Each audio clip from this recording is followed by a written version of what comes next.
This is Territory Tales, the stories behind Oregon's Mount Hood Territory and its very popular and iconic attractions. I'm your host, Jared Lyman. Joined with me, as always, is Molly Johnson. Molly, how's it going? Hello, everybody. Thanks for tuning in. We have a very awesome guest on the show today. I'm very excited about this because, Mount Hood Territory, our icon, of course, Mount Hood. But you can't get more iconic beyond that behind Timberline Lodge. So joining us today is the operator, second generation of the Timberline Lodge, Jeff Kohnstamm. Jeff, thank you so much for joining us today. Well, thank you very much for having me. It's great to be here with you guys. And we're really excited about this because the story of Timberline, I think, just covers so many things to make it special. From the history, when it was first built, to your father taking this icon and essentially resurrecting it from almost destruction, to some of the plans that you guys have for the future. This is an amazing story, and it's still going on. Great. Yeah, I'm happy to share whatever you guys want to talk about. Yay. Well, first off, Timberline Lodge, for those who don't know, is a historic structure on Mount Hood, and it started as it started as a way to get people employed. Right, correct. The origin story is a great part of the Timberline history. And, the reason it was built is so crucial to what it is and the culture of the place. The Depression, everyone understands the Depression in the 30s. And Roosevelt had make work projects. And one of them was the WPA, the Works Progress Administration. And there were some well-connected Portland business people who convinced the folks in Washington that a ski lodge on Mount Hood would be a great use of some of those funds. Obviously, the idea is to put people to work, but then create something that's an economic engine going forward. So from those roots and what it became, created what is a really unique and cool place. It's public. Timberline's a public facility. It's free. It's for the common person to come and enjoy whenever they want to. But it's a ski lodge. And it has museum qualities, but its intention was to be a four-season ski lodge and alpine resort. And so it's pretty cool that it's being used exactly the way it was intended.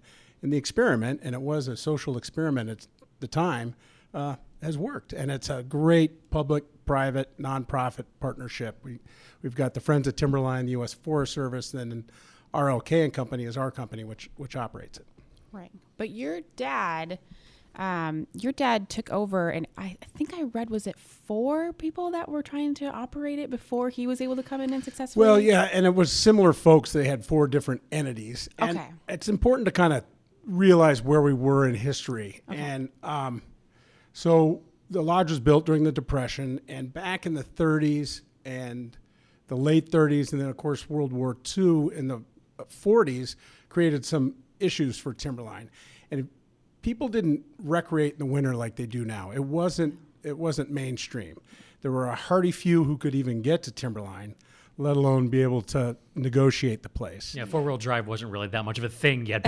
Exactly. So you had your Boy Scout type adventurers who could do it, and so there weren't a lot of people. So it was difficult from an economic standpoint. Then you had World War II, and then the folks who were operating it got a little bit desperate and did things like gambling and that sort of thing. And so it became, that person lost their permit. And Can't imagine why. Yeah. And Timberline became empty, and Forest Service was looking for people who might want to operate it. And Dad was 29 years old at the time. If you can think about that, that's a pretty interesting thing to have that opportunity. But he had moved out west from New York City, and he was a social worker, and he always went to summer camp up in Maine. And so his dream was to have a summer camp, and he liked working with, his social work skills, working with young people, liked being outside. And he thought, well, this is pretty close. And he traveled in Europe quite a bit. And one of the aspects that he fell in love with about Timberline was the iconic structure and the historicity of the place, the art. And he saw in Europe that tourists traveled to these iconic places in droves. And he thought Timberline, that would be a good aspect or a good business opportunity for Timberline as well as skiing.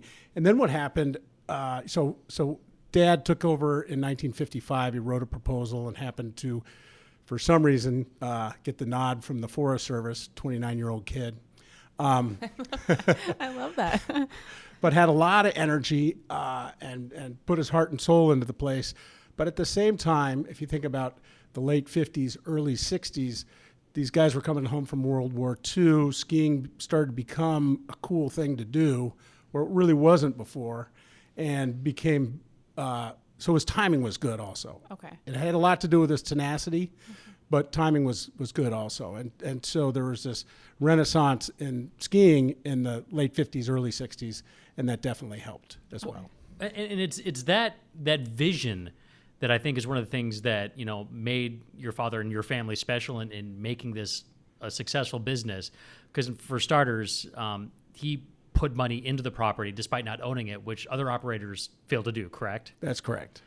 And then he saw this future that other people didn't. So, some could say it's vision. I'm also going to throw it's karma, because he took this building and rescued it that has some significant historical features to it. And I think maybe karma paid him back, said, all right, let's throw this skiing thing fat at your way. And it's, 50 years later, still going strong. Right. There's a really good article. It's a 1956 Sports Illustrated article, and I can't remember which month, but if you Google it, you can find it. It was resurfaced just recently on social media. But it tells the story in 1956 terms of that transaction and him coming along. There's funny quips in there about bankers saying he's crazy. Why are you doing this? But he had a vision. You're right, and good for him. I mean, he totally loved Timberline. It loved him back. He got he was a very, very satisfied with his life spending it at Timberline, and he was there literally all the time, sweeping the floors, selling lift tickets, making hot dogs. He was everywhere with it, and he really enjoyed it. And that vision kept going because he saw something in snowboarding when other people were like, dude, no, this is a fad, stop. But he knew better. Yeah, no, there's some good stories there too. And snowboarding was a little controversial when it first came on the scene in the 80s, and some ski areas didn't embrace it. We did, especially in the summertime with our summer snowboard camps, really became popular. It brought a lot of energy to the sport when it started to get a little stale in the 80s. That's evolved over time to now, where snowboarding is plateaued in terms of its popularity. Still a significant part of what we do, but it was a good thing to happen at the time. Young people really got back into the sport. Companies like Nike and Vans and sort of hip young companies put a lot of money and chased that energy for a while, and so it was a real good thing for the ski industry. And then with the Olympics bringing so many snowboard sports and seemingly adding events every time, I think that's really made it mainstream, and I think you guys are on the cutting edge of that, and there's probably a lot of ski resorts that were kicking themselves over that lack of foresight. Well, I would have to say there's a few holdouts, Alta and Deer Valley and a couple others that don't allow snowboarding, but they're in places where if you are a family with a snowboarder, there's a resort right next door that you can participate in the alpine activity at. And so they've got their little niche with that. But, if the next thing comes along, we want to be open to what that is too. As long as, it's got the appropriate alpine feel to it, we're all about just being outdoors, skiing, riding, sledding, doing whatever. Well, I want to know about you specifically with skiing too, because I read an interesting fact about your mom saying that you guys had to go outside and ski for at least an hour before you could have screen time, essentially. So how fun was that that's something you had to go do? Well, I'll sound very spoiled, but we lived at Timberline. Yeah. And like, any kid, you kind of get into a routine, whatever. And we liked watching football when we were young, and Mom wouldn't let us watch football unless we took at least, 7 or 8 runs, something like that. But we all started skiing pretty young, like 2 or 3 years old. And God, I could barely walk at that time, and he's making it down the mountain. But it was a great place to grow up. We were the employees at Timberline were like family members. I don't know how many women have come up to me and said, "Do you know I changed your diapers when you were a baby?" That's got to be a little awkward, actually. A little awkward, and I was kind of thinking, "Mom, what were you doing?" Well, she was out teaching lessons. So. Right. Well, I love that. But that has to be a whole unique element to your life that is got to be fun to look back on, is just growing up running around the halls of Timberline. I read an article about you riding your tricycle around there, which made me wonder, which I want to dovetail into this. Okay. People, whenever we post a photo from Timberline Lodge on our social media channels, there will always be at least one person who says Overlook Hotel. They attach the exterior shot of the Overlook Hotel in The Shining was Timberline Lodge. Right. I also think back on one of the scenes of that movie of the kid riding his tricycle around the hotel on the inside. Now, that's not Timberline. And did you tell them about that or something? Did that come from a story? Because that similarity seems almost too coincidental to be just that. There's a lot of kind of things about The Shining, and it's interesting because I was there in the summer when they were filming and sort of helping out with some stuff. They literally spent about 18 months getting those shots. Wow. We closed a ski run, and they had a camera out for the entire winter to get some of the winter shots. Oh, wow. Oh my gosh. And helicopters for some of the summer shots. And honestly, how much like screen time does Timberline actually get? Not much. Like, I think it's a couple minutes, Right. maybe. But Stanley Kubrick was an interesting guy, didn't like to fly, so he never came to Timberline. Oh, really? And one of the reasons that a lot of the acting, none of the acting took place there was that it was all on set in England. Yeah. And the maze is in England, and they even did a really cool mock-up of Timberline in the set in England and bought one of our snowcats and brought it back there. And our general manager actually went over to Kubrick flew him over to London to make sure it looked authentic. But there was quite a bit of stuff. They collaborated a lot.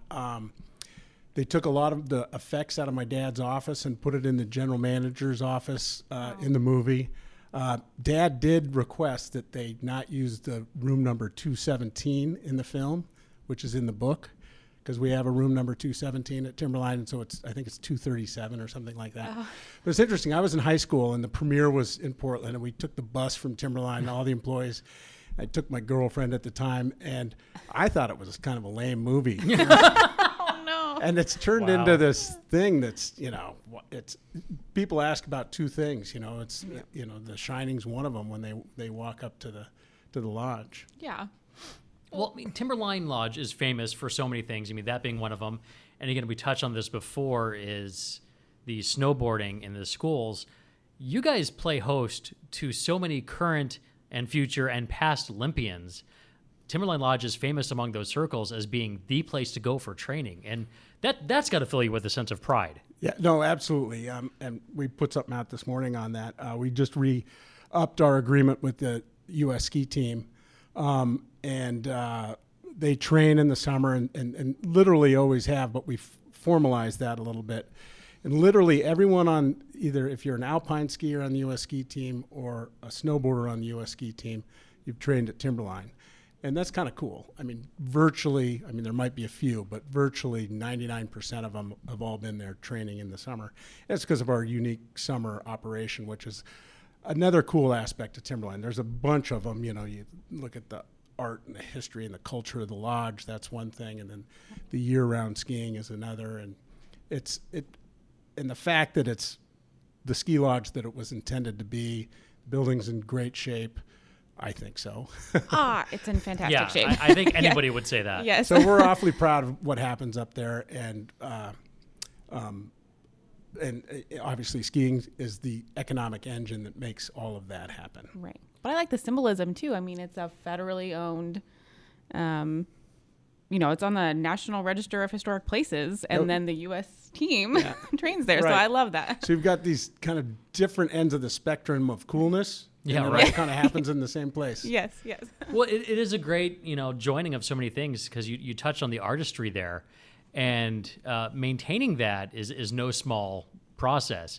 You mentioned earlier the Friends of Timberline Lodge. Right. That partnership is instrumental in keeping that unique art element Yep. going strong. No, that story is a great story too. We had it was mid '70s, and we had a guest from Seattle, and like you said, Dad was putting his own money into what are federally owned things. And one of the neat things about Timberline is all the furnishings, the artwork, the fabric, things like curtains. You don't think about it, but things like curtains were government owned at one point. Obviously, you need to maintain those sorts of things and buy new bedspreads and new curtains. And this woman was a little bit miffed that the curtains weren't in good shape, and Dad explained to her, well, it's not really mine, and I'm trying to keep it maintained. And she said, well, why don't you come up with a nonprofit? And so that was kind of the origins of Friends of Timberline. And the great thing that Friends of Timberline has added to the lodge and the experience is you've got a group of people who are very serious about the motif, the art, the history of the place. And so we have thorough records in our historic building preservation plan on all of that stuff. And so when a new rug is added or when a curtain gets redone, it's done in the correct, proper motif from the original Okay. stuff. Maintaining that integrity. Yeah, That's exactly. Because the building is really well used, and we have to kind of keep refurbishing that stuff on a regular basis. I mean, tables, chairs, curtains, bedspreads, all the time are constantly in rotation of maintenance.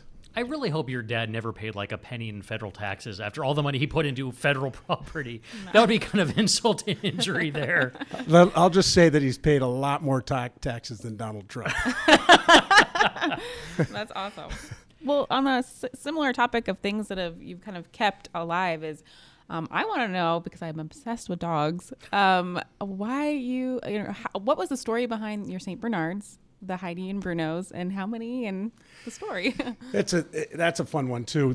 So before Dad got there, there was I forget their name, but there were a couple St. Bernards up there, and Dad was a dog lover and liked the idea of mascots too, but he got Huskies when he first got to Timberline, and Huskies people were like, no, they're supposed to be St. Bernards. So see me, I had a Husky Malamute for a while and we lost him recently, but that I'm like, yeah, bring back the Husky. Okay. Oh no. The St. Bernards are awesome. I got to hold them, but there's some with the Husky there. So we've had a ton of, and I can't tell you how many generations, and they aren't obviously related, but if it's a male, it's Bruno. If it's a female, it's Heidi. Right. And when we lived at the lodge, they were our dogs, and So they were actually your pets then. they were our pets. Wow. But they just roamed the lodge, and they ate kind of leftover food in the. Yeah, sure. But dogs are important parts of people's lives, and it's important that the dogs are well taken care of and they aren't abused. If a dog's just sitting out in a busy hotel lobby, it's too much attention. It's not fair to Bruno or Heidi. So we've evolved that. We've moved out of the lodge a long time ago in the 80s, and you couldn't have a dog just on its own up there for obvious reasons. So the way that we work it now is 2 employees actually own Bruno and Heidi. Mm-hmm. And the deal is we pay for the dog, but all of the health care and all of the food and that sort of thing. And their deal is they bring the dog to work with them on their regular schedule. Okay. And I then, kind of need that job. Yeah. and then those dogs have certain greeting times Yes. when they're in public, and they go on walks and that sort of thing. But then a lot of the time they're behind the front desk or down in the ski school office. And so Right. they're really well taken care of. And it works well because they've got a master and they're well trained. And in the past, when that wasn't the case, we had issues with BMWs and with little dogs in them getting scratched up and that sort of thing. So it wasn't a good thing. Well, do you have did you have a story behind their names, Heidi and Bruno, and keeping them on each male and female? I just think that they're sort of traditional St. Bernard names, probably from Switzerland. Yes. And it's just what they've always Just done. what's always stuck? Yeah, Okay. exactly. Okay. Well, I mean, there are so many traditions with Timberline Lodge, and that's one of the things that makes it so special. But growing up, did you always know or always want to take over for your father? Was that a plan, or is that just something that kind of happened? That's a great question, and I get asked that a bit. I went to high school in Portland here, and and coming around to senior year, my college counselors, where do you want to school? Where do you want to go to school? And I don't know. What do you want to do with your life? Well, that's probably a better question. And I thought, Dad's got a pretty good job. Pretty good job, yeah. And so I ended up going to hotel school at Cornell in Ithaca, New York. They had a good hospitality school at the time. And so I was kind of pursuing hospitality and whatnot. And I think Dad was intrigued with my interest. I have 3 other brothers. One of them 6 years younger, so he was kind of not on the scene in terms of work then. But a twin brother and John and an older brother, Kevin. And they had different interests at the time. And we're all pretty competitive. And Dad had he grew up in a family business, and he didn't want the business to wreck the relationship between the brothers. And so it was important to him to have one person run it. And I was interested in it. I think John or Kevin or David could do equally as good a job, but it just worked out that way. Okay. Now, looking towards the future, do you have kids that are going to look to follow in your footsteps? If not, can you adopt me and I'll take that over? Absolutely. But seriously, I mean, is that something that's going to continue in the future? I think potentially. I have 3 children, Joe, Jack, and Mimi. Mimi's going to Oregon next year. Jack's in Colorado at Boulder at the University of Colorado, and Joe's just graduating from Oregon State. Go Beavs. Go Beavs. They'll be excited. And they're all bright, sharp kids. For a long time, I didn't want to, my dad had a saying, he said, Jeff, it's not all sunglasses and autographs all the time. And there's a lot of great moments at Timberlines, but there's some very difficult ones too. And it can be really stressful if it doesn't snow. We have an enormous staff of people who, there's a huge payroll obligation up there. We have the obligation to the public. And there's a certain amount of stress and responsibility that goes along with that. And as a parent, you're trying to shelter your kids, I guess. Yeah. So for a long time, I didn't know if I wanted them to have to deal with that. Yeah. But they got to do something, right? Yeah. And so we'll see. Yeah. They have to be qualified and show some aptitude, but we'll see. Of course. Well, you guys have, come up with so many, great moments in history that keep Timberline Lodge relevant, and you're continuing to do that. I want to talk a little bit about some of the future plans, both in the near and in a little bit longer term. Sure. You mentioned, if it doesn't snow, you guys are looking at, new ways to take advantage of, realities in terms of climate and so forth, but also during the winter, the summer, longest ski season in North America. But another activity that continues to grow in popularity that you guys are taking advantage of. Yeah, so we got a mountain bike park approved by the Forest Service. We had some litigation for a while. It took more time than it should have, but we prevailed in that. And so we've built 3 mountain bike trails on the Jeff Flood lift area, which are fantastic.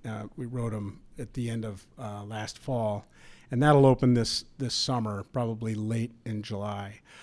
Timberline has always had a pretty good diverse mix of users 12 months a year. And so compared to most ski areas that might not have the attraction of the historic lodge or something like that, Timberline has certain built-in diversity. But if you throw in, the Palmer Glacier, and even in a light snow year or a drought snow year, we've been able to utilize that in the wintertime for some skiing. But climate change is upon us, and we currently just submitted a master plan to the Forest Service, which is on our website. Anyone can read it at their leisure. There's some bullet points. It's long and a real thorough, good document, I think. But there's some points in there that we want to take advantage of. One is snowmaking, and that can be somewhat controversial sometimes, but I think it's a reality going forward. And not a huge system, but an automated system that could really help us out in low snow years. And then, a big issue at Timberline, and a thing that I think a lot of people are concerned about, is traffic and transportation. And we recently acquired the Summit ski area down in Government Camp, which is a great, cool place. We operated it this winter for the first time. It was It's one of the oldest ski areas in the country. Is built. It was considered a ski area in 1927, which is pretty neat. And Summit services people who are never ever skied before type folks, and it was great. This, especially over Christmas. I mean, the diversity of people who were wanting to ski for the first time, and their enthusiasm was awesome. Yes. And it's a little teeny place, but that's one aspect of Summit that we want to keep, is want it affordable and accessible to new entries into the ski deal. The other thing we want to be able to do down there is 4-season activities, long term, and then obviously a connection to Timberline is a thought. Traffic is tough over Highway 26, especially on the busy weekends. There's a lot of through traffic to Central and Eastern Oregon, truck traffic. And Government Camp gets held hostage from that, if you think about that as people who live there. And you can't go out on the highway. So we want to figure out a way, and we're just entering into creating a master plan for Summit that will talk to some of these things. And transportation's one of the big deals there. Well, I think there's a lot of those key elements that you guys are working on, but it again just goes to show you guys have this history of looking towards the future, and it keeps going on to this very day. Yeah, and an important part of that is that Timberline, the lodge itself, the feeling of it stays the same. But we think we can, with smart planning, whatever we develop and do, we don't want to overshadow the lodge, the iconic aspect of it that you brought up at the beginning. And a connection to Government Camp allows services to happen in that community down there that, quite frankly, will benefit the economics of the entire community, we feel. So I think that makes a certain amount of sense. We're going to have some public outreach meetings in March, and we want to get people's input into that. It's kind of an open slate as to what we want to do there, and really look forward to people chiming in and telling us what their interests are and trying to include that in our thought process. Okay. Well, I also want to have you talk about your amazing food options up there too, because we love all of the Cascade Dining Room and Mount Hood Brewing. You have some incredible food options up there, so let's talk about those. Yeah, thank you very much. It's my chef, Jason Stoller-Smith, is a great person. World class. Yeah. And just loves what he does, loves Timberline, loves food. And he's like, Jeff, we're operating 9 restaurants today. And I never really thought about it that way, but it's true. You are. But Jason, obviously Timberline was kind of on the leading edge of sort of the local food thing. We used to call it the Oregon Bounty back in the 80s at Timberline. And obviously that's important everywhere, but Oregon has such great products. Why not highlight those? And so we've got a lot of great Oregon wine, local products, and it's a diverse situation. We have the Cascade Dining Room, which is certainly nice at dinner and that sort of thing, but the taco shack, I call it the taco shack, Flox Point Cabin. We have $3 tacos and beer down there, and people love that.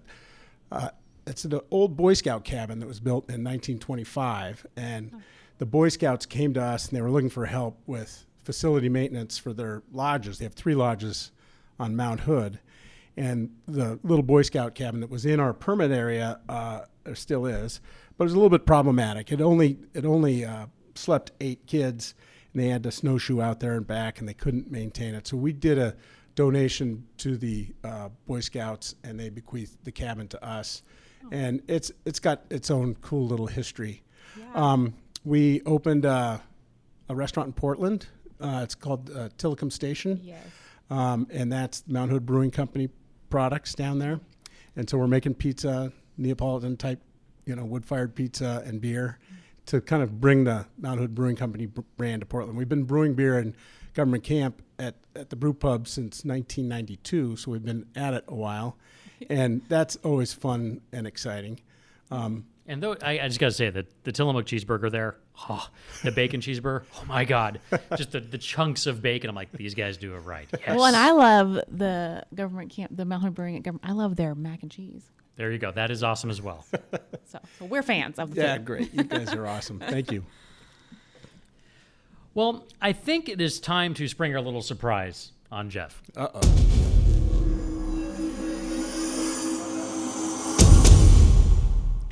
Okay, fun times. We do a little fun thing. We like to end the podcast with something a little lighter. And Molly secures these every time before the show, but we like to play 5 rounds of Would You Rather. Okay. So Molly's And they're going to fire just fun off. and Yeah. silly. Yeah, No- so no stress. she'll ask you the questions. You come up with what you want. What would you rather do? And then we'll make fun of your answer. No, I'm kidding. Okay. But what'd you get for him this time, Molly? All right, so Jeff, would you rather be forced to dance every time you hear music or sing it? Dance. Okay. Okay. That there was no hesitation on that. So you must sing like I do. Not well. All I right. can't dance well either. Neither. Yeah, honestly, I figured I'd have to take the pull from whoever's around me, which they want me to do. I would do both. But, so would you rather never lose your phone ever again or never lose your keys ever again? Oh wow. A tougher question. Never lose my keys ever again. Okay. That's good. All right. Would you rather never be able to eat meat Oh, I'm out. or never be able to eat vegetables? Oh, that's Never be able to eat vegetables. easy. Yeah, right. That's High five easy. across the table, man. I knew the I always answer. thought if there were one food that I'd just be steak forever. Oh, really? Okay, good. Okay. Ooh, I'm gonna stay with the food since you mentioned the tacos. So, would you rather have unlimited sushi for life? Not that you have to eat it at every meal, but you can just Right. have it whenever you want, or unlimited tacos for life? Unlimited tacos. Yeah, down at your actual At restaurant. Fox Point Cabin. Yes, you're 2 for 2. I feel you on that one too. If it swims, I don't eat it. All right, last one. Would you rather be completely invisible for one day, or be able to fly for one day? Fly. No question. Dang! What? Every one of you said fly. Yeah, I mean, seriously, who hasn't dreamed of flying? Okay. All right, Jeff. And I mean, I Okay. spent all of high school invisible, so I don't need to deal with that. So you know. So it wasn't so tough. Not so tough questions. No, but- Okay. But fun. I bring the fun. Thanks, Molly. I want to thank you for joining us because, Absolutely. I mean, again, it is so exciting, everything that has happened at Timberline, what is happening, and you guys are great partners of ours and such a cool icon to promote, but also just amazing members of the community. Well, thank you very much. And I'll just kind of leave by saying that it is a public place. Everyone has a stake in Timberline. And we welcome people's input into what we're doing up there. So feel free to let us know how you feel about stuff, or if you've got ideas. We want to be very transparent about Timberline. I call it a little fishbowl because everyone's interested, and that's a great thing. They are. Yes. It's a great point. Everybody has a stake in Timberline, and then you can go to the Cascade Dining Room and have a stake in Timberline. Jeff, thanks again for joining us. You guys, I thank you appreciate very it. much. I really appreciate it. Thanks, Jeff. And again, thanks to all of our listeners. I appreciate you tuning in. Hang out with us for our next podcast. We'll be talking to a true wine pioneer, Tara. Actually, I should say second-generation wine pioneer, Tara from St. Joseph's Winery in Canby, who has taken over for her father and has become quite the winemaker herself. We'll be talking about the wine industry in Oregon. Thanks for joining us on Territory Tales. We will see you next time.